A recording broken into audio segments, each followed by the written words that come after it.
وإذ أخذنا ميثاق بني إسرائيل لا تعبدون إلا الله وبالوالدين إحسانا وذي القربى واليتامى والمساكين وقولوا للناس حسنا وأقيموا الصلاة وآتوا الزكاة ثم توليتم إلا قليلا منكم وأنتم معرضون.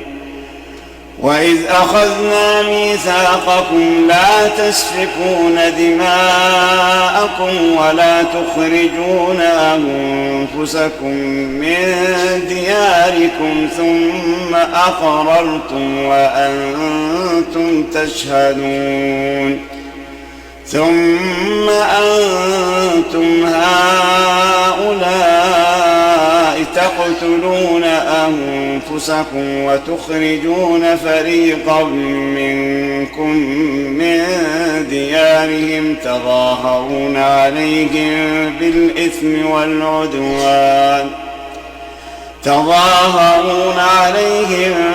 بالإثم والعدوان وإن يأتوكم أسارى تفادوهم وهو محرم عليكم إخراجهم.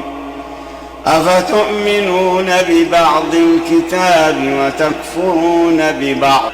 فما جزاء من يفعل ذلك منكم إلا خزي في الحياة الدنيا ويوم القيامة يردون إلى أشد العذاب وما الله بغافل عما تعملون.